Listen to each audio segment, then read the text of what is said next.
Welcome to the Elite Dangerous Universe, Commander. My name is Drew Wager, a lifelong fan of the Elite franchise. If you're looking for an orientation on this decade-spanning game, you've come to the right place.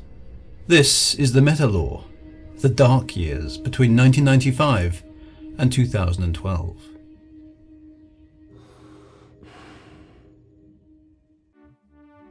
The legal and IP issues that marred the release of the 1995 game Frontier First Encounters may have contributed to the extended gap of 17 years in which there was no tangible news of a further Elite sequel.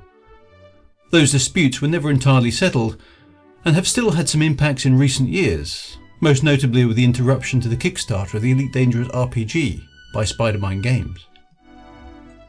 Whether the disposition of those IP rights and the hostility between David Braben and Ian Bell was the cause or not, the simple fact is that no official version of Elite was produced in those intervening years. Elite and its sequels quickly slipped off the radar of most players from 1995 onwards. These were times of significant change in the gaming world, with PCs gaining huge new capabilities in terms of graphics and audio. Consoles were now a major competitor, with the original PlayStation, Mega Drive and Nintendo introducing gamers to a far more straightforward experience than the one presented by the relatively complex PC, Commodore Amiga and Atari ST. On the PC, games such as the Wing Commander and Star Wars series dominated the space combat genre, followed by Freelancer, Privateer and EVE Online. Many of these owe at least some level of inspiration to Elite. During this period, fans of the original game still wanted to play the now old Elites. However, with PCs now fully 32-bit, running these old games was increasingly problematic. The 8-bit versions required emulators, and the removal of DOS from Windows with the advent of Windows XP made 16-bit versions equally difficult to run. Many of those fans were coders themselves, and took it upon themselves to either recode or reverse engineer the original game so they could still work on the modern hardware of the period. The first notable example of this is Elite: The New Kind, written by Christian Pinder in 2001. This was a straightforward rewrite of the original Elite, but provided filled polygon graphics rather than the wireframe originals, and also coloured planets, but with the rest of the gameplay based on the original BBC version of 1984.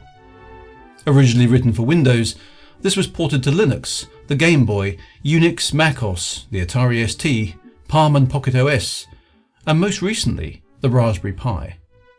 This version of the game is, at the time of making this video, available for download, but it was previously unavailable for reasons of, once again, potential IP infringement. By this point, emulators were also becoming widely available for 8-bit computers, allowing the original games to be played faithfully on modern machines.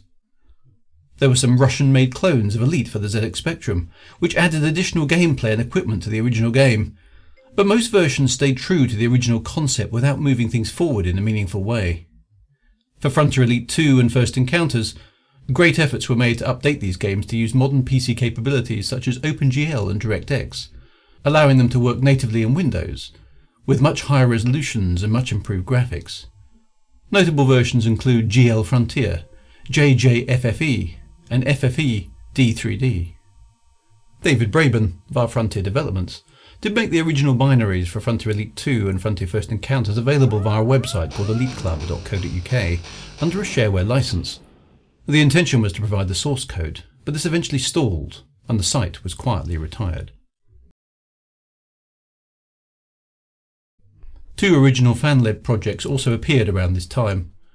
The first was Elite, which was based upon the gameplay of the original Elite, the name being a reference to Object-Oriented Elite, and written in Objective-C. This game adopted the lore background to the original Elite game, including the manual and the Dark Wheel novella. Originally it stayed faithful to the premise of the original game, but it was also open-hooded, meaning that anyone with sufficient coding capability could create missions, stories, ships and weapons for the game. Sophistication increased over the years, adding shader support, improved AI, the ships in this game will dogfight with each other without the player's involvement, and the capability to have a library of expansion packs. A series of fan-written stories, following on from events in the Dark Wheel, were written to go alongside the game, along with much effort to rationalise and structure the disparate background lore of the various games. Many entities from the lore of the original Elite, such as the Tianizla Orbital Graveyard, were created and realised as assets within the game, making this unofficial fan-made version of Elite actually closer to the original lore of the first game than anything officially produced. Elite remains under active development as of 2020 and is well recommended for gamers looking for a modern take on the old classic game.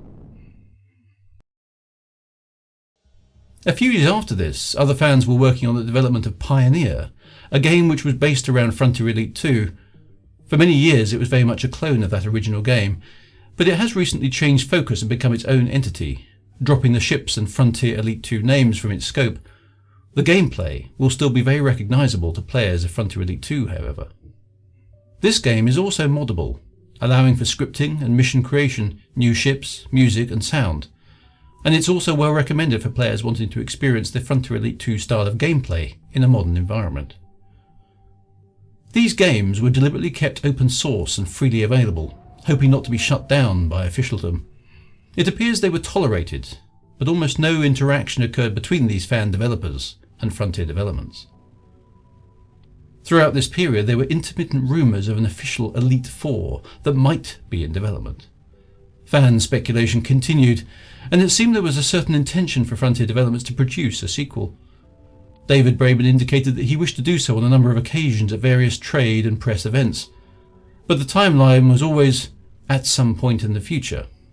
Elite 4 became the very definition of vaporware. One of the most famous Frontier First Encounter websites, that of Jade's, well known in Elite fan circles, described Elite 4 as a large chunk of beta test code on David Braben's hard drive, as opposed to Frontier First Encounters, which is a large chunk of beta test code on customers' hard drives. The story of how Elite 4 became Elite Dangerous via a Kickstarter in late 2012 will be covered in an upcoming video, but it's fair to say that the Kickstarter might never have been successful had it not been for the legions of fans and developers that kept the torch burning for the franchise in the intermediate years, introducing new generations of gamers to these old games, enhancing them, fixing bugs, upgrading them and providing new gameplay often far exceeding that of the official versions. It is notable that, other than sporadic IP curtailments, the occasional comment to the press, rare posts to the then very small Frontier Forum, and the short-lived Elite Club, there was very little official attempt to revitalise the Elite franchise prior to the Kickstarter. That Elite, Frontier Elite 2 and Frontier First Encounters remained in the mind of the gamer collective can be attributed to the fans of the original games and their efforts to preserve the gameplay, lore and experience associated with the series, a debt that has never been adequately acknowledged by the official developers, perhaps, once again, for reasons of IP protection. Nonetheless, it was on this foundation that finally, after many long years of waiting, a new game was heralded. No longer dubbed Elite 4, it had a new name. The long-awaited sequel was to be called Elite Dangerous.